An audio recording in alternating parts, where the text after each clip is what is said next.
Welcome to the Blue Yonder Overland podcast. I'm your main host, Jen, and I'm so excited to welcome you back to this show that is all about inspiring and empowering you to get more outdoor adventure into your life, however that looks, but especially to make overlanding more approachable.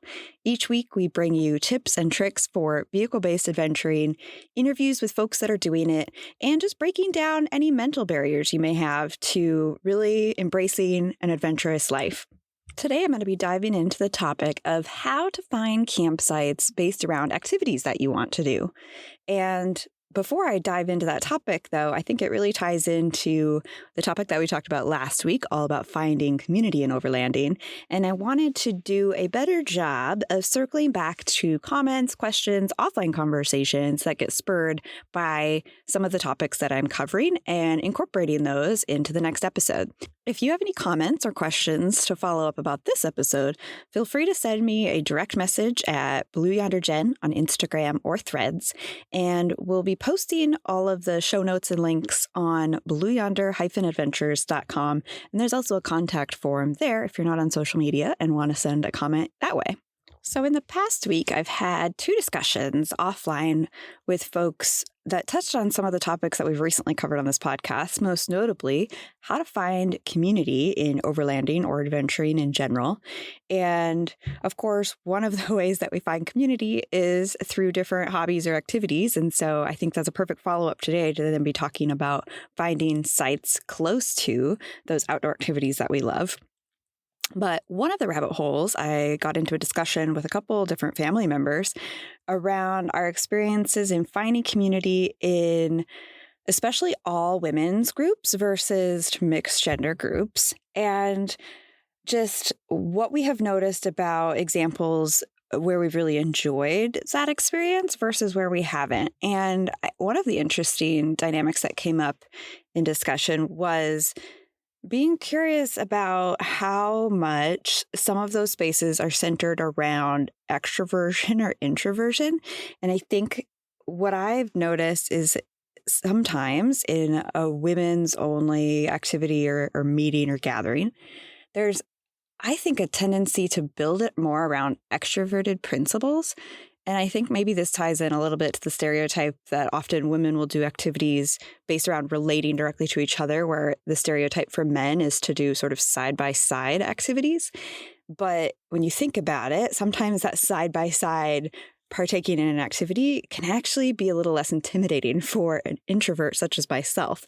So it's kind of funny that I think a lot of the women that I have most connected with who are also into adventuring or outdoorsy things, oftentimes I'm connecting to them in more one-on-one spaces or one-on-one side conversations next to whatever a group is doing, essentially a side-by-side activity.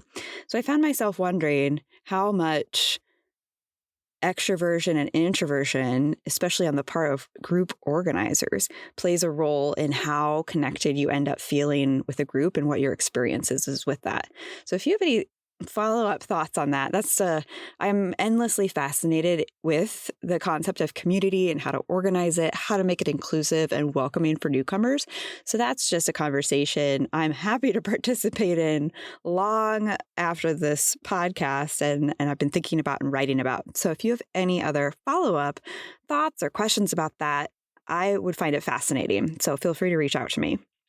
The other conversation that I started having with a new friend was around overthinking, wanting to have an impact and think about how we're spending our time and whether we're having a positive impact on the world, and then how that can sometimes lead us to inaction.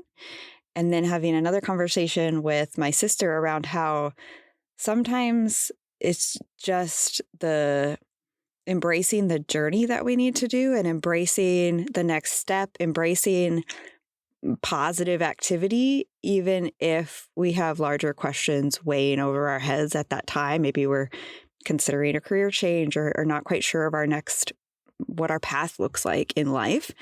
And sometimes it's really just beneficial to embrace positive momentum, positive forward movement.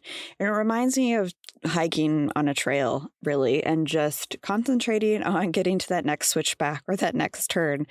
I just did a rather humbling hike on Mount Walker last week, which is in Olympic National Forest. It's a great training hike for people looking to build endurance, especially for backpacking trips, because it packs a punch. It's about 2,000 feet of elevation gain in 2 miles up. So you're basically walking at a pretty steep grade the whole way up. And I was stopping to take breaks at some of the switchbacks and making sure to hydrate.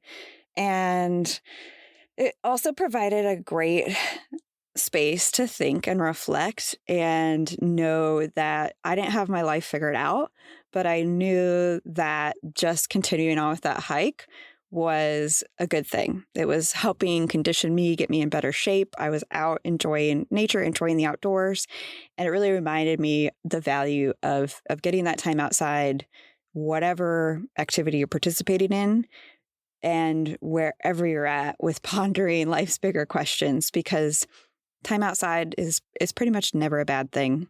In addition to bringing in any follow-up discussions or comments each week, the other thing I wanted to explicitly call out is any inspiration that I've been finding for building more adventure into my life or embracing adventurous activity.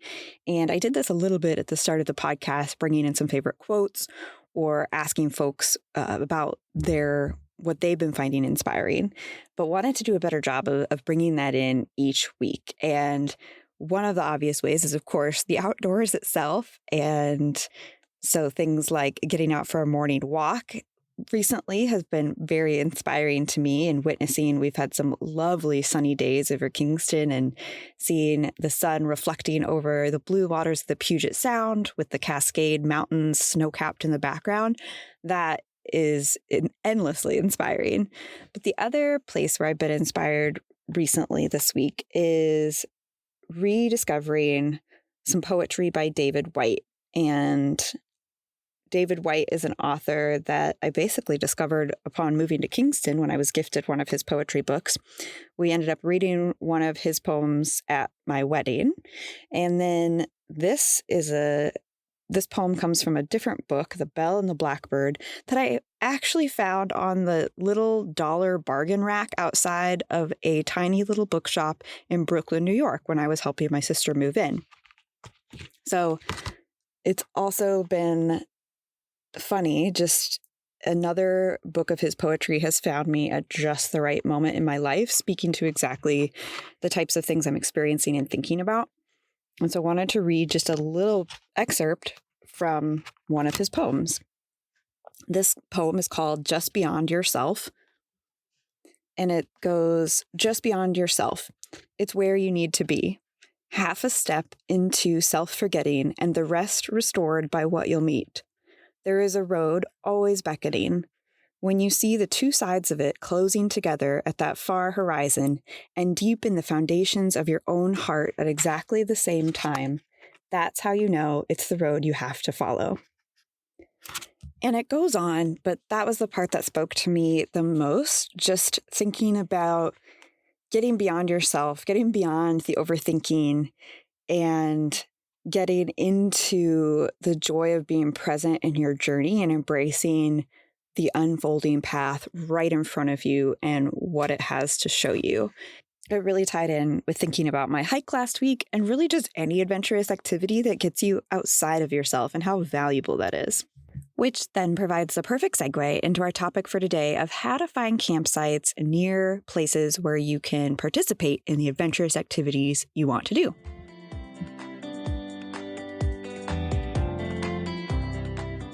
For our discussion today about finding campsites near places where you can also participate in activities that you want to do, I'm going to start at a high level with things that we try to keep in mind if we're planning a camping trip specifically around a certain activity. And I'll provide some examples of what that has looked like. Then I'll dive into practically how we do this, pairing up good campsites with easy access to these activities. And then lastly, resources that we use to help find these sites and activity locations.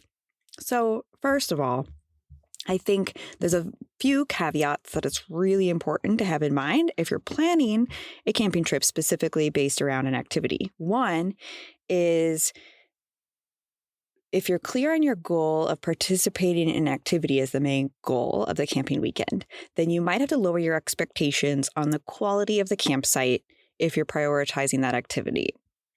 Secondly, it's really important to think about the vehicle logistics and actual setup that you have and what that enables you to do, as well as the setups of anyone that you're traveling with and what that enables them to do. And I'll circle back to unpack that a little bit. And then thirdly, if you are going with other people, the group dynamics, goals, and skill levels are really important to be aligned on before diving into a trip together, because it will impact everything about the experience and how much fun you all have. So, first of all, lower expectations on the quality of site if you're prioritizing an activity.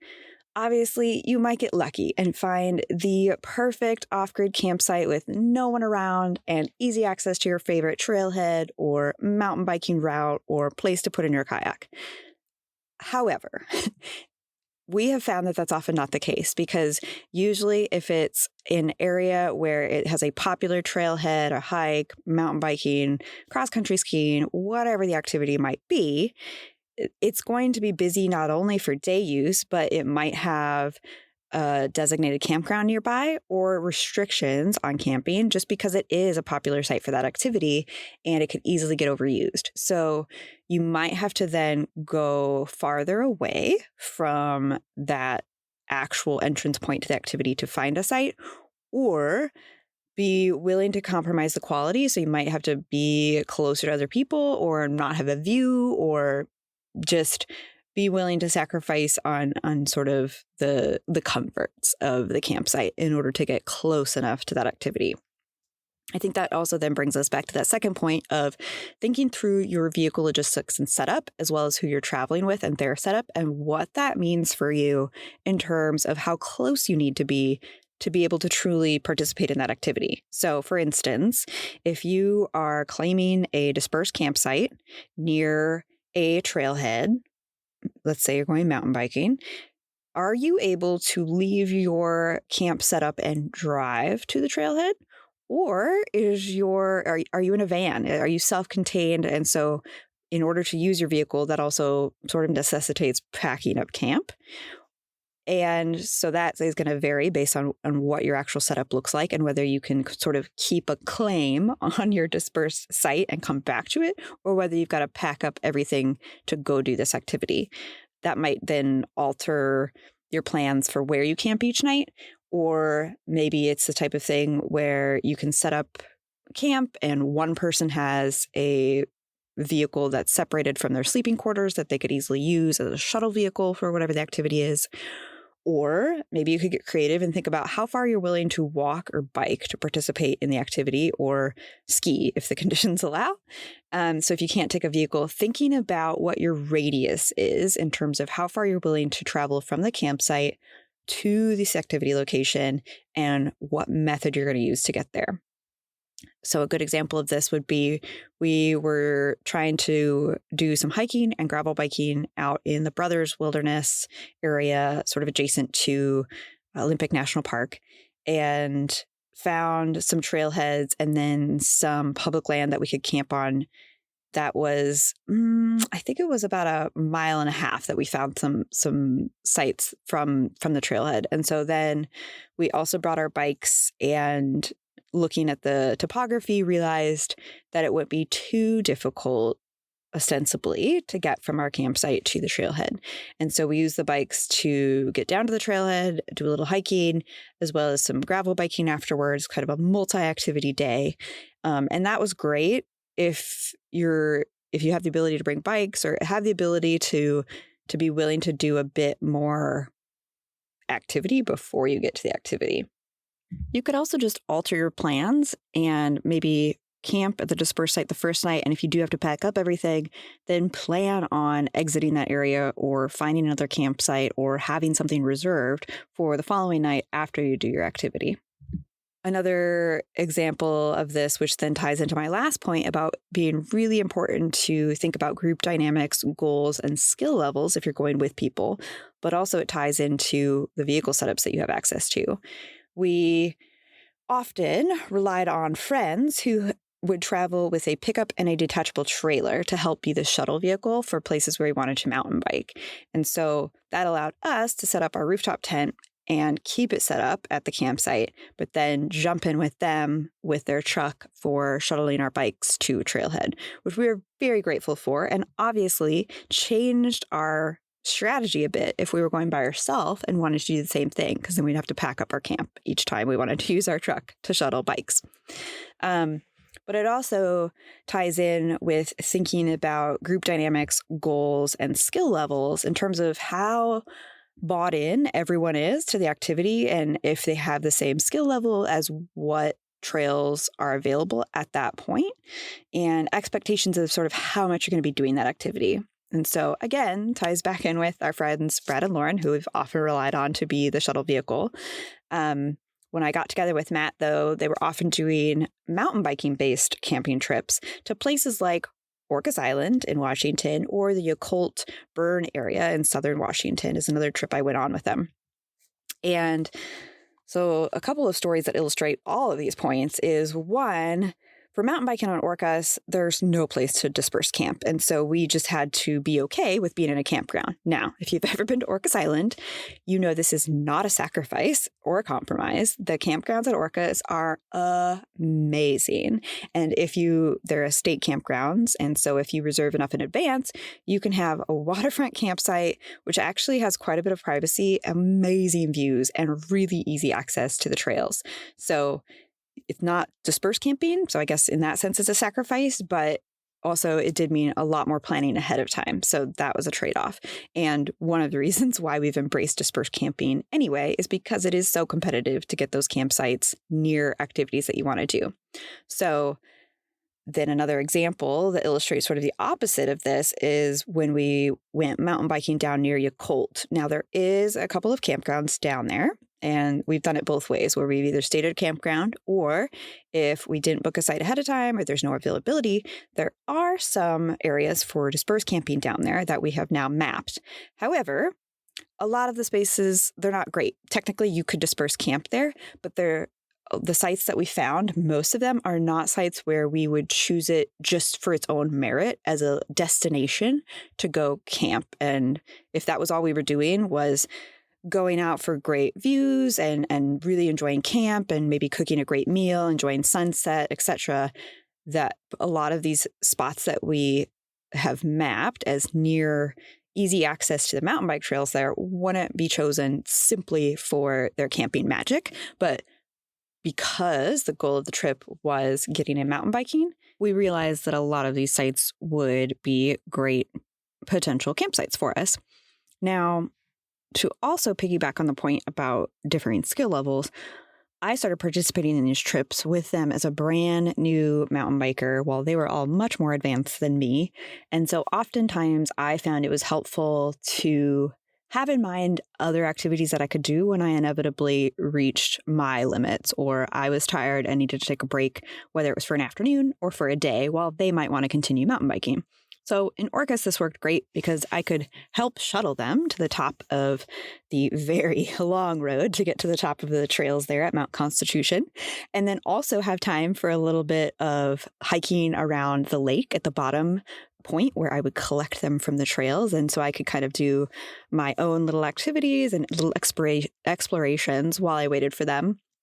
But I also love time alone just to read or reflect on camping trips. And so that has also worked really well, where I just always have a book with me and then can entertain myself reading in a nice shady spot while I wait for them to finish up a mountain bike run. But it was also helpful for me to have that expectation going into the weekend and plan strategies for myself when I knew that I was going to reach my limits before they reached theirs. That is just a few examples of how these three overarching things are going to influence your trip and your planning for it. Another example is when we've been looking for campsites to cross-country ski or even downhill ski. One of the first places that we went and camped and cross-country skied on that trip was Lake Wenatchee State Park. And they actually open up one of their parking lots for winter vehicle camping.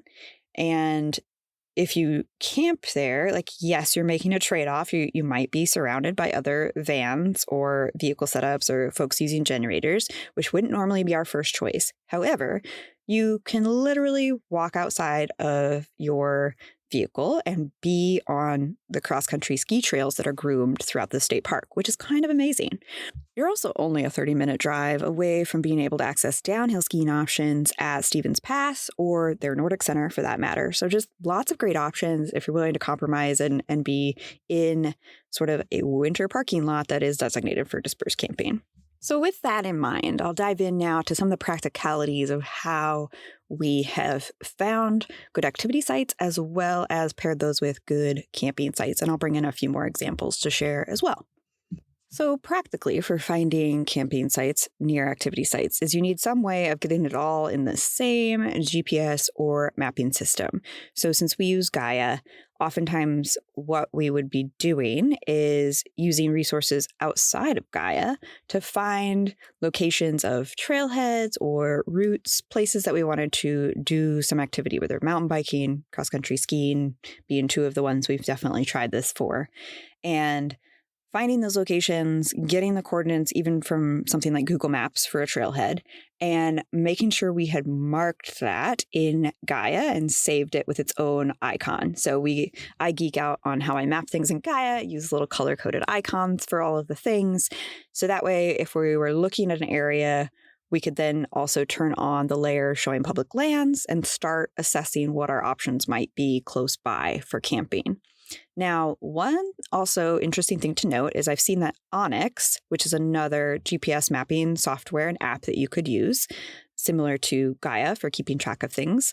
But I've mentioned previously that Onyx seems to have a little bit more emphasis on like community sharing and it being a good resource, especially for beginners if you want ideas of where to go, even though it's a paid subscription tier. And so it might be a little expensive, but it does give you some great ideas.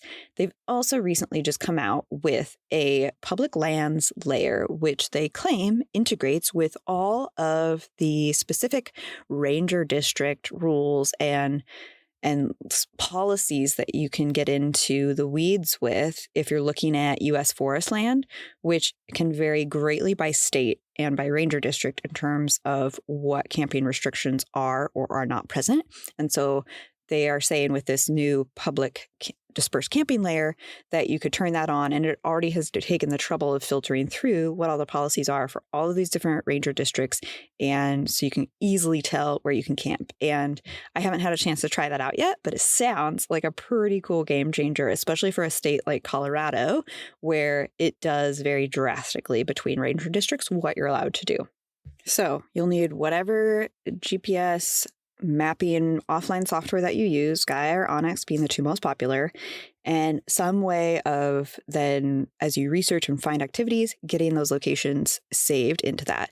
Once we have the locations saved into a map layer, then oftentimes before we go out, while we still have internet access and easy ability to do research, we'll start looking around those locations. And if it's already on public land where dispersed camping is allowed, which is the ideal, then we can start maximizing for what are likely good locations. And so we'll be looking at topography, we'll be looking at the layers showing the Forest Service roads and trying to get a sense of where we might have either some dead ends or pull-off spots or little spurs of forest roads that might afford us a campsite, as well as looking at the topography and what we might be able to expect and sort of what risks that introduces. So for instance, in winter, obviously, paying attention to elevation and sort of where the snow line is very important.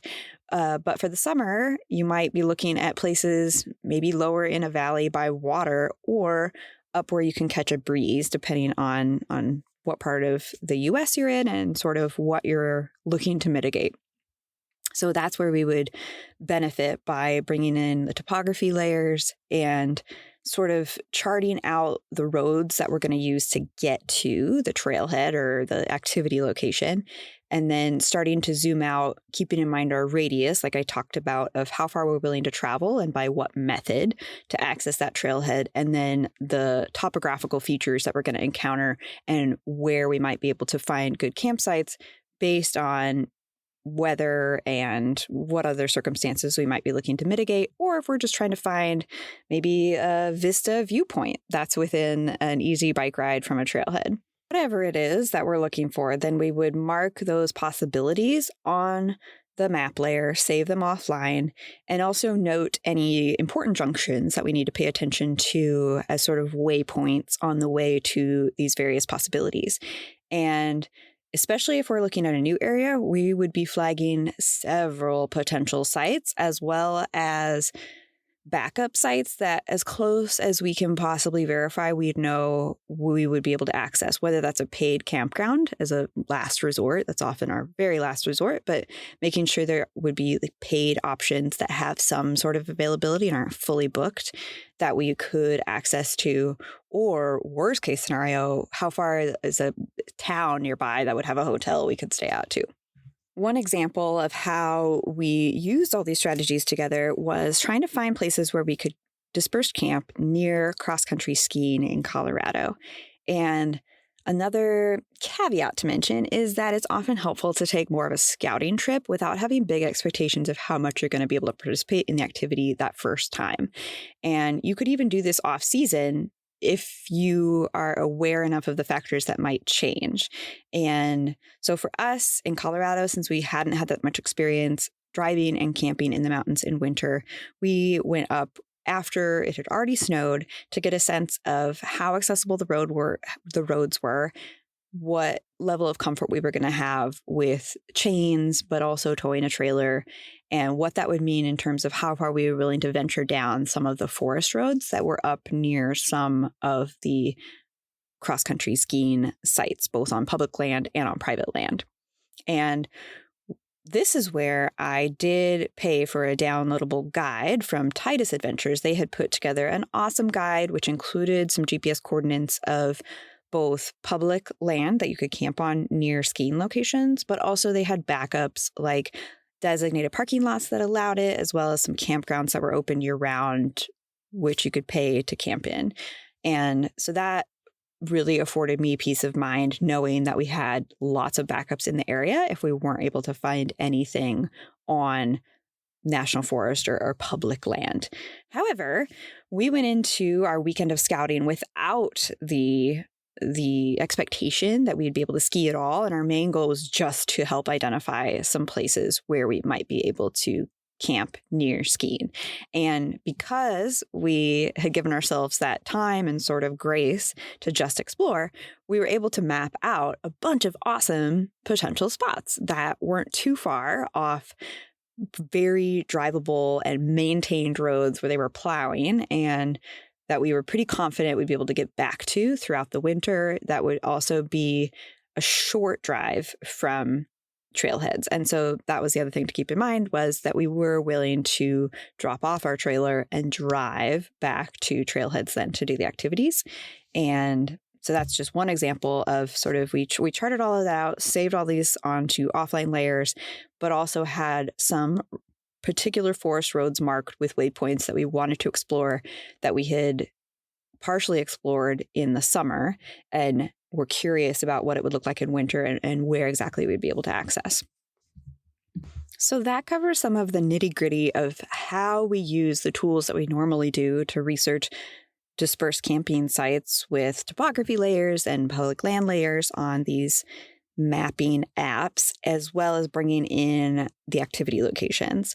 But then I think the last thing to discuss is just resources that we might use to find good activity locations. And obviously, this is one where the deeper you dive into a particular hobby or interest, you'll have your own set of resources that you go to find awesome new spots to do it, or where you get inspired to take a trip based on that activity. And so this is just covering some of the resources that we've used, but I'd be curious what resources you found. Surprisingly, to me at least, when we were looking for places to go camp and do things in Colorado, the U.S. Forest Service sites for different ranger districts, trailheads, and campgrounds, even though we usually didn't stay in the campgrounds.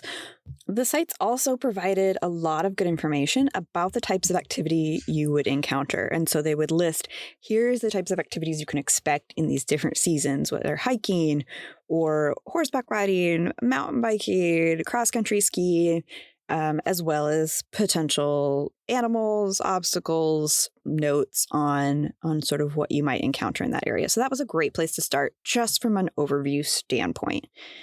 Then for things like hiking, obviously there's several great free apps and websites that offer a ton of information, All Trails being one of them that's used nationwide. But then specific to different states and areas, you can also find a lot of good resources. So Washington Trails Association is just the best app I've found for Washington hikes, especially in the Cascades and Rainier area.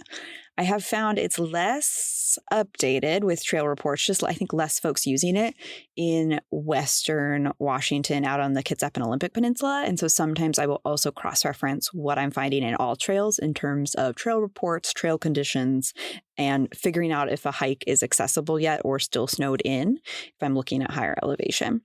So that's one for hiking. Mountain biking is kind of similar. So Trail Forks is a fantastic app, if you haven't already used it, to find great information about different mountain biking routes. And we'll use that a lot to find popular routes across the Pacific Northwest. But it was less helpful for us in Colorado, but finding mountain biking associations in the area where you're traveling to can also be a great resource. And so Colorado does have a great mountain bike association. Their website shows sort of the trail systems that they've been a part of helping to create and maintain. And so that's a great place to get started. And then they'll usually have stuff on their website pointing to different resources to get you started or tips and tricks. And then that kind of inevitably leads to, obviously, you can just do some Google searching for different blog posts or folks writing about their favorite routes or hikes and these different activities, as well as Reddit or other social media, Instagram socials that are mentioning trails by name or talking about a certain area. But another great resource that we found when we were planning a Canadian camping adventure was looking at rental sites and gear stores. So for anything we weren't going to be bringing with us, like maybe kayaking, looking at where we could rent a kayak and then getting advice either from their website or directly from talking to the folks at those stores about what recommendations they had for doing that activity nearby. We've also found this when renting things like snowshoes from a place down by Mount Rainier. They are very eager to offer you advice on trails based on your skill level and how much activity you want, because it's in their best interest to have you have a good time. That way you'll come back and also tell other people about the activity and help them rent more gear. So very much in their best interest to help you find the experience that you're looking for.